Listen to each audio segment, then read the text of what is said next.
go to sleep. It's detailed planning. So Ramaphosa speaking in South Africa. I thought you was talking about Ghana. Unemployment of the youth, people without housing. My God, please bless Africa with new leaders. I hope you'll enjoy the next 12 weeks as we journey together. GH1 TV, your best experience. Be confident to believe in your own decisions. In other words, they are your decisions.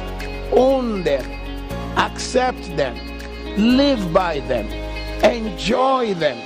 This is your decision. And if it ended bringing a bad result, to yourself be true and say, this is my decision.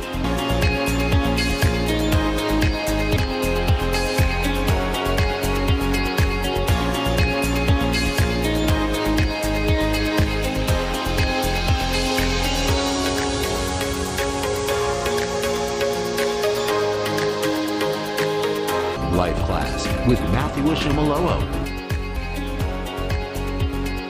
Keep learning. Keep improving. GH1 TV, your best experience.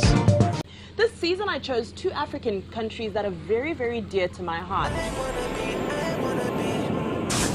Are you experiencing trauma? I'm shook.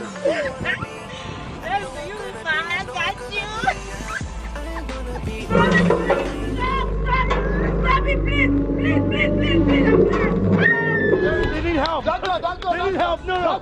They need help. Superstar. She needs to slay. You can't be friends with Ife and not slay.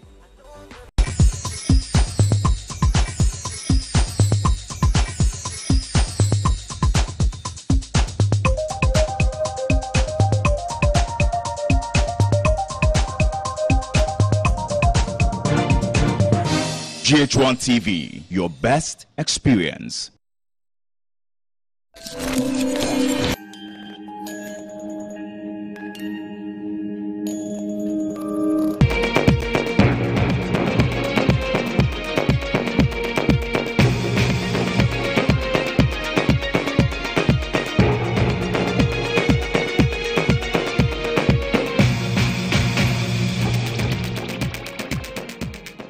Hello there, good morning and welcome to GH Today News. My name is Sewamia. The news is streaming live across all our social media platforms. And of course, we are live on DSTV channel 361, GoTV 179. Let's take a look at our top stories now. Coming up this morning, family of slain motor rider at Swami Zongo in the Ashanti regional capital, Kumasi, demand to know why police fatally shot at an armed relative, Khalid Lawal Mustafa. And also coming up, Communications Ministry defends controversial Kelny GMG contract on the floor of Parliament, but some MPs remain unconvinced. And later in the bulletin, bloggers pledge support for GH1 News' campaign against tramadol abuse. And on the international front, Ghana joins the rest of Africa to mark African Union Day under the theme Winning the Fight Against Corruption, a sustainable path to Africa's transformation. We have details of these stories and many more coming up shortly. Do stay with us.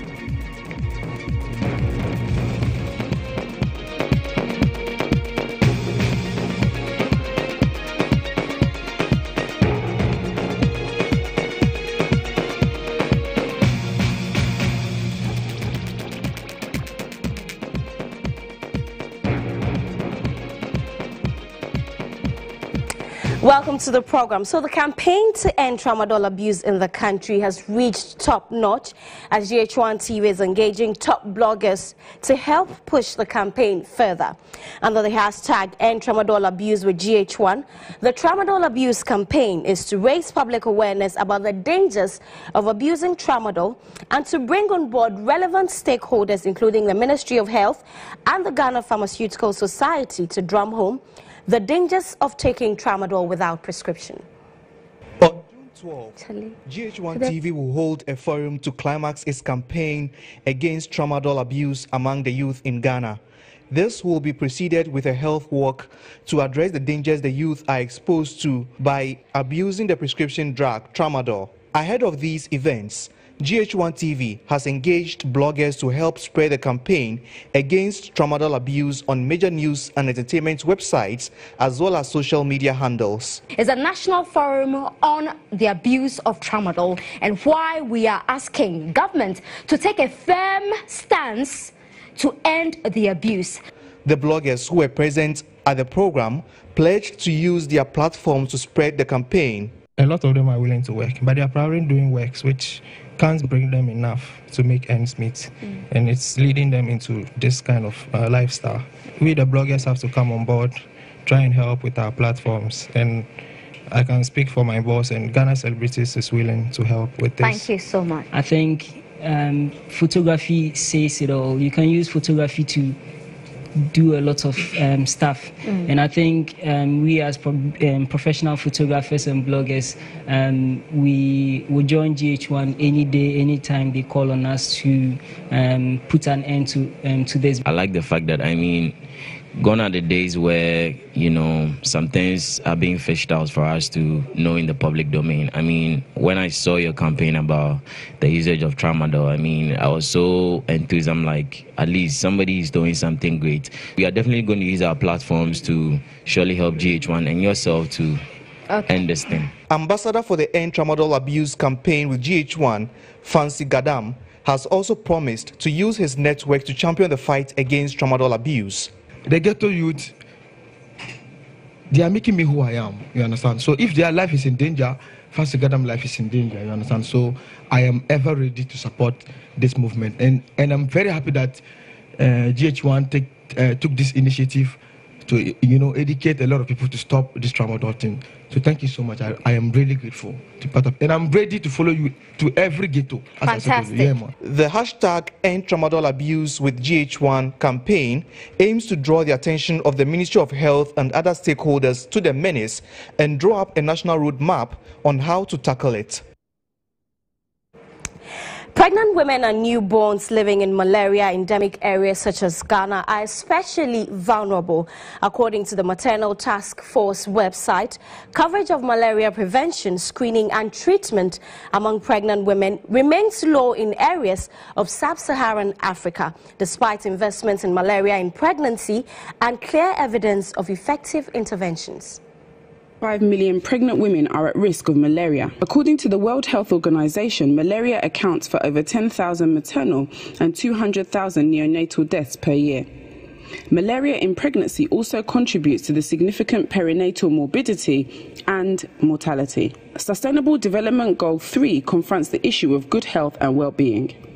Thus, the University of Ghana's Noguchi Institute, School of Public Health, the French Embassy and the French Research Institute for Sustainable Development are evaluating a new strategy for the intermittent preventative treatment of malaria in pregnancy. The project, which took off at the Mamobi General Hospital, brought together stakeholders to tackle the issue of malaria in pregnancy. The French Embassy reiterated its commitment to fight against malaria in Ghana. Ghana and France share a strong bond of friendship, and we enjoy a fruitful partnership in many sectors, including health and, as per health, the fight against malaria.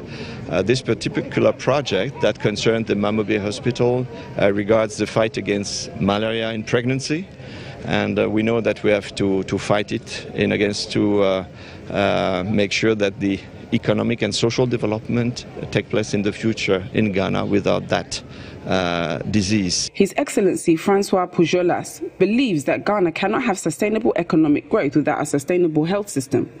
The data found from research made will be better used to control malaria. On this fight against malaria in particular, there is a strong commitment at the highest level in this country. Ghana received $700 million from the fund. After a tour of the neonatal intensive care unit and the maternity theatre, the Greater Accra Minister Ishmael Ashite took time to tell how these new additions to the hospital will advance the cause of preventing malaria in pregnancy. I think this procedure that they talk about, treatment of pregnant women, I think it's also in a good direction to assist our women not getting malaria. If your people are strong, then you have a stronger economy. If they are not strong, you will not. The French embassy has been in the forefront assisting us to do some of that. So I think, it's worthwhile or worthy for me to be here, because 80% of the people are taking advantage of the policy. It's a very good sign for Ghana. So residents of the Ayensuano district capital, Kota, have expressed worry about the poor state of sanitation in the community. According to them, a mountain of refuse located in the community has become a source of pollution and disease in the community. Apart from the stench emanating from the dump site affecting the air quality, residents say it also breeds rodents, flies and mosquitoes, spreading disease among them. Some residents also say the dump site serves as a place of convenience for other members of the community, a practice that only aggravates the dire situation the community faces. They further accuse the district assembly of reneging on its promise to evacuate the heap of refuse. They want the assembly to act before the rain sets in. Problems we bring once na kusi baby na kusiano and I'm trying to really say two things in once na ntonto na dey yare na more because once na baba bisu e bianso ba kusi na ntonto so baba be ka ba ko come in here na dey yare bi brain until then pa bon so be ma abaya boy na hold to en bola ya mai yare pa malaria once I'm lucy sorry the phone you see yare so ya come on so mo mai na unto mai tezi yare do yes in doctor ka siya wa yare kwa ji so kan sound you be so kan no how can the rest of mo kan ta bin mai. Efforts to get the district chief executive of Ayensuano, Florence Govina, to react to the plight of the people proved futile. However, an official at the assembly revealed to GH1 News a budget has been approved for the refuse to be evacuated. The thick highway bush cover of the central reserve of the Awoshi Highway, starting from the Bayard Junction through to Ablekuma Township, is a huge obstacle for pedestrians who use that stretch.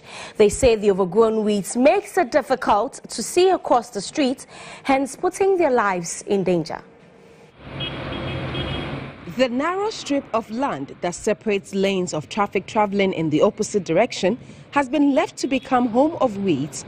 The overgrown weeds now bend into the road, blocking the views of drivers who use the inner lane of the road. Here at the Banyard Junction of the Awoshi Highway, the incredibly tall weeds have occupied the whole central reserve. Pedestrians say they find it unusually difficult crossing the road. No cross every day. Sometimes we could do a man and cross because in your hand. You will be a said, yeah, dear man, contract them say as a cat. Or more better no more, but only try. I say so free a higher back. That's our crossing say, yeah. We do have who's a motto and then more, but Yamia more than a po. Now a ball. Tea. Oh, my almost said, yes, it's a yes, I do, as on better now, or more, because dangerous. So today is African Union Day, and African Union Day has been observed in the country and beyond the African continent with a call on African leaders to reflect on the challenges confronting the continent and chart an effective path towards resolving them. Today, almost all countries in Africa are free, and this must resonate in the role of leadership to wake up and live up to the ideals of the AU with a fine-tuned agenda to achieve maximum impact for generations.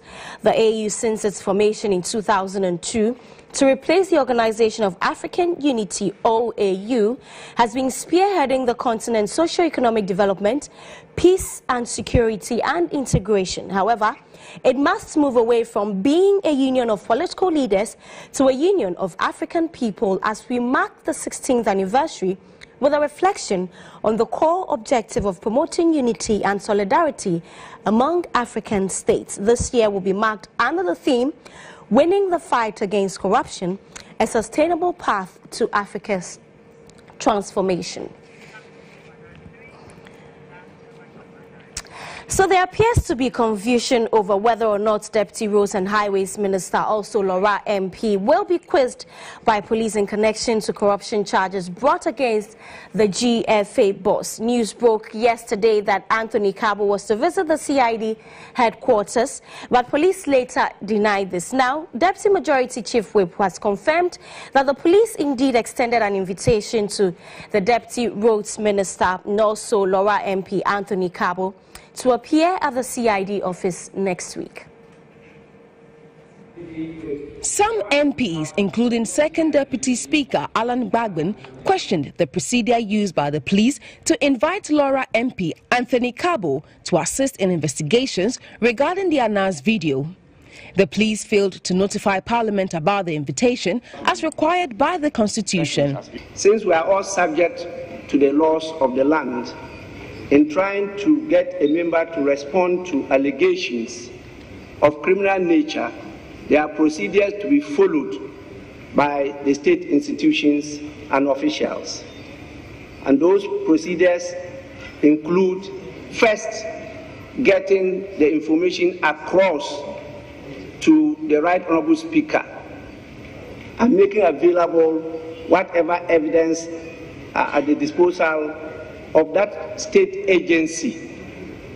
And the Speaker will go through whatever evidence they have and then decide whether there is a situation of a privilege or of immunity or of any special right. We cannot allow the state institutions to be arresting or inviting members in secrecy. That is not permitted by the rules of the game. Hours later, the police backtracked. Deputy Majority Chief Whip Matthew Ndam, however, insists the police invited Cabo, who confirmed to him earlier in the day. I spoke to the Deputy Minister personally, and he has indicated that yes, it's true that he's been invited, but he's not been arrested like people are alleging. And he has indicated strongly that he's a member of Parliament, and the right thing must be done. Unfortunately, the IGP also, or whoever invited him, realized that no, they erred by sending the invitation or whichever thing to him. They need to write officially to Parliament for Parliament to respond to that invitation. A panel of eminent Ghanaians who have served or have had dealings with United Nations and African Union peacekeeping missions the last 30 years have called on African leaders to renew their commitment to the business of peacekeeping around the world. The panel, comprising Lieutenant General Retired Emmanuel Eskin, Major General Retired Henry Anyidohu, Colonel Retired Festus Abwaje, ACP Francis Aye, Professor Joy Henrietta Mensah Bonsu, and Professor Ken Ajiman Atefua, during their deliberations underscored that peacekeeping after 70 years of its existence need to be given renewed attention by all member states to the United Nations Charter to help secure the peace of the world.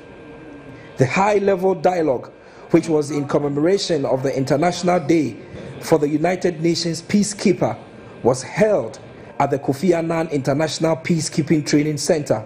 The 2.5-hour discussion was moderated by Dr. Vladimir Entwidanso, a member of the panel and former deputy representative of the United Nations Secretary General in Liberia, as well as a member of the high-level independent panel on peace operations set up by the UN Secretary General in 2014 and 2015 to make proposals for peacekeeping reforms.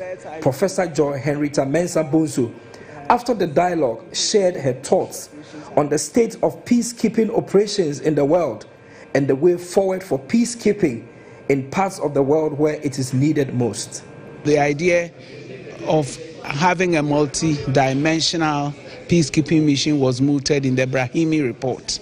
And from the year 2000, they've set up multi-dimensional peacekeeping missions, which have militaries, civilians, doing all manner of tasks to ensure that when the UN has pulled out, the peace will be sustained. Increasingly, there's no peace to keep, and yet the UN is called upon to go in.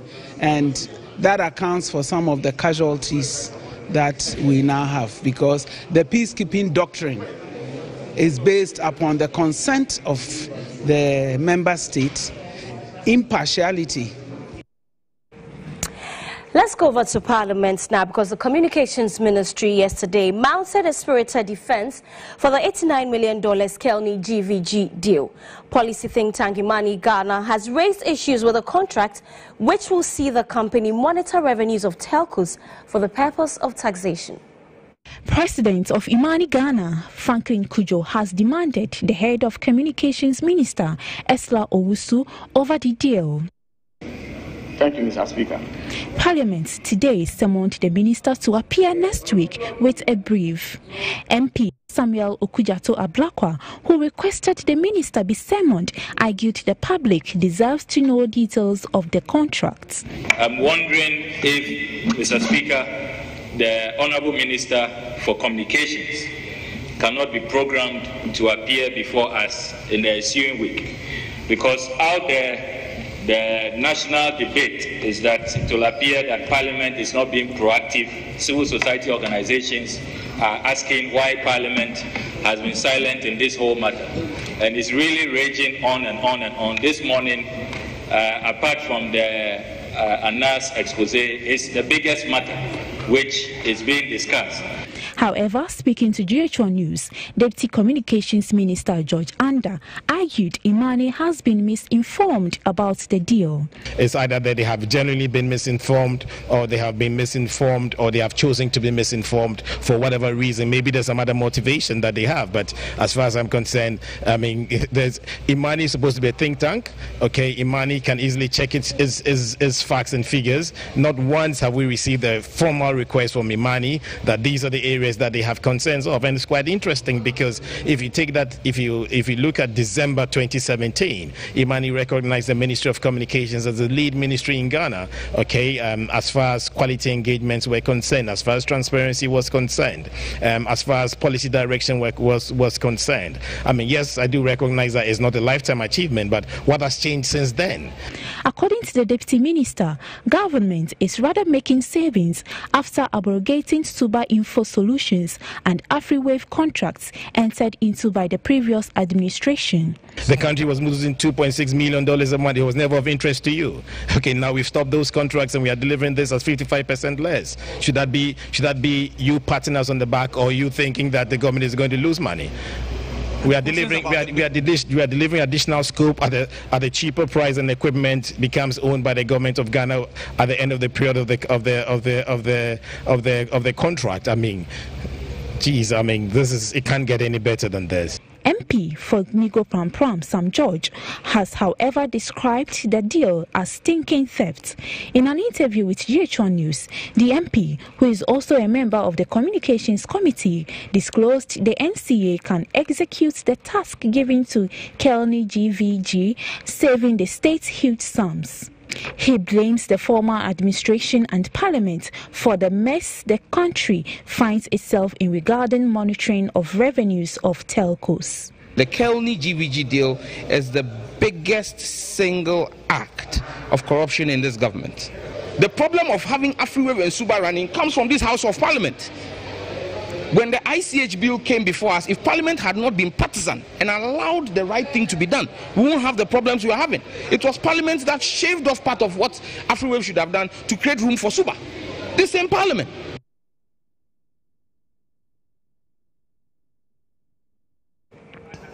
In other news from Parliament, the legislature has summoned the administrator of the District Assembly Common Fund, Irene Natoshiad, over her directive for assemblies to use 80% of allocation to fund central government programs. Second Deputy Speaker Alban Bagbin directed the Common Fund Administrator Irene Natoshiad to appear before the House in the company of the local government minister to explain the rationale behind the directive. I think it's important that the administrator should come before the House, but in this case as a committee of the whole, to brief the House, because it's the House that approved the formula, and if there's any information to the contrary, then the administrator is properly called upon to come and tell the House why they are so different from what has been approved by the House. Speaking to GH1 News, Deputy Minority Chief Whip and MP for Banda, Ibrahim Hamed, who requested the presence of the Common Fund Administrator, accused the Nanado administration of robbing assemblies of needed resources for developmental projects. We had 216 districts before you came to power. You've added 38 to make it 254. Now the resources that should be given to the district that you have created and the district that you came to meet, you are saying that they should give 80% of those resources from the district to you at the center. 40% to be given to school feeding program, 20% to be given to national NACOP, 20% to be given to planting for food, only 20% will be sent to the district at the locality for developmental activities. My brother, if 80% could not develop the decentralized areas, what will be the use of only 20%? To the Ashanti region because it took the military reinforcement to disperse angry youth of the Abuabo, Tafo and Swami Zongos who stormed the Swami police station following the death of a boy who lived in the Zongo. The youth were demanding answers over the killing of the innocent boy whom they described as calm and respectful. The atmosphere was charged at the Swami Divisional Police Command. Irate youth of Zongo communities from Tafo, Abuabo and adjoining communities besieged the unit over the death of a community member who was allegedly shot by a policeman. The incident happened during a swoop by the anti-armed robbery operation Calm Life Task Force within some criminal dens in Ohrim, Amanfrom near Barikese. The deceased, Mustafa, is said to have been shot in the back by the joint police and military team. The deceased, who was believed to be in his late 20s, was mistaken as a suspect robber and shot to death by the police. The tension at the police station halted activities at the police station as more people were rushing there. It took the reinforcement of the military to disperse the gathering. So far, the police are tight-lipped about the situation. The family claimed the deceased was not an armed robber, saying the police had no right to kill him even if he were a suspected armed robber. Because of a matter, because of a TikTok.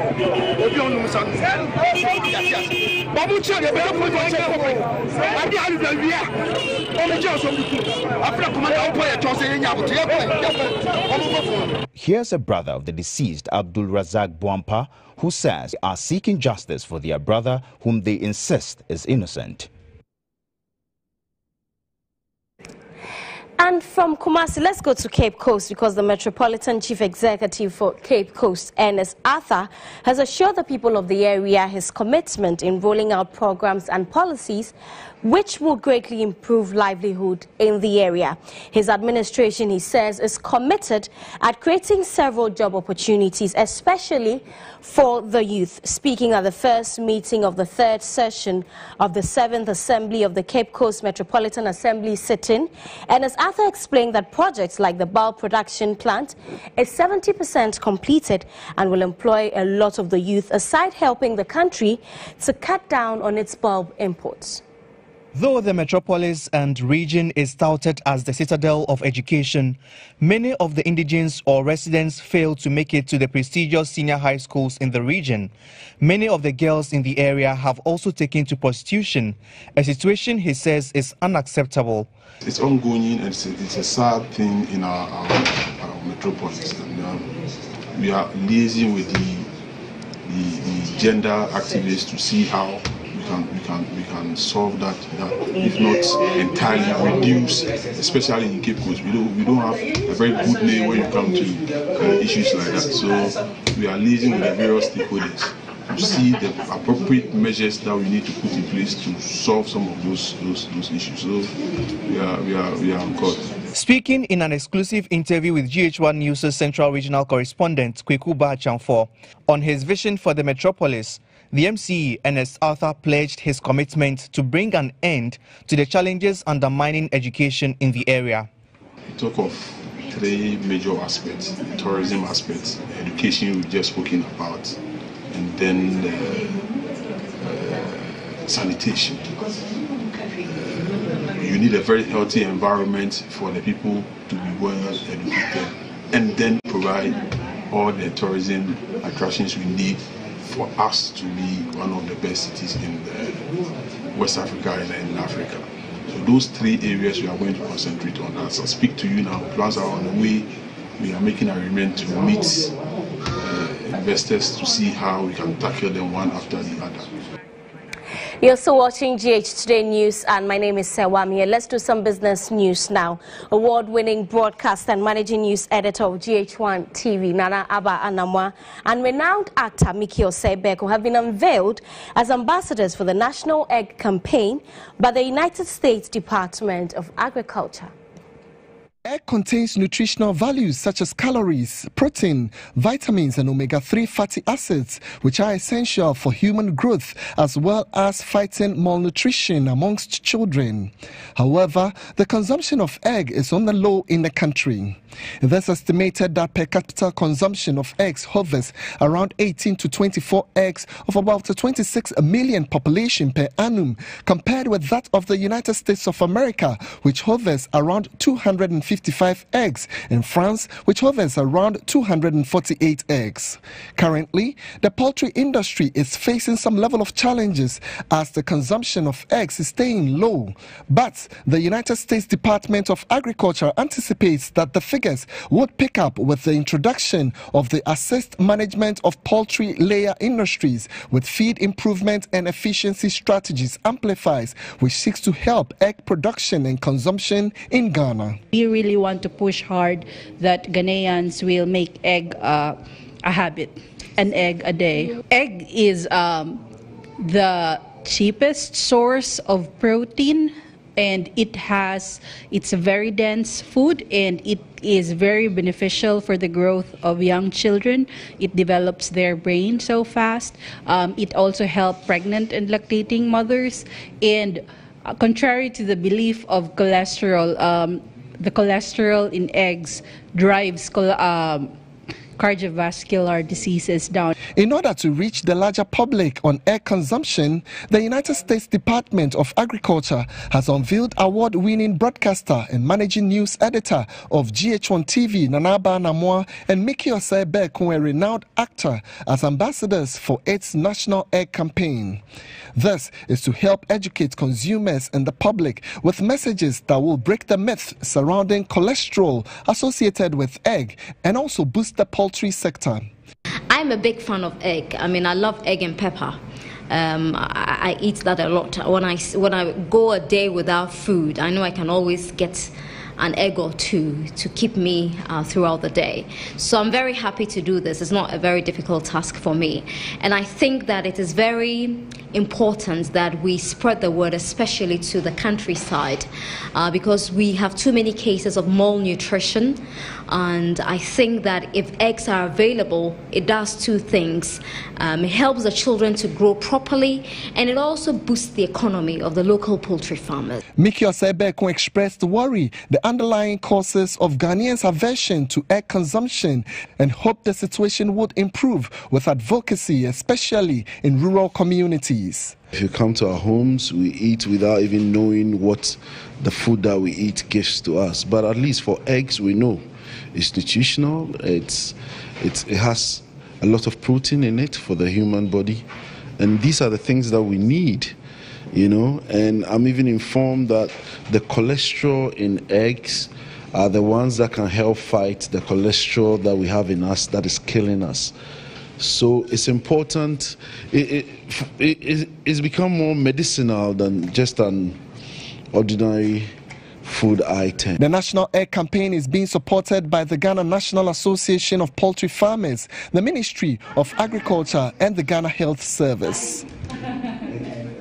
Let's bring you a weather update before we go.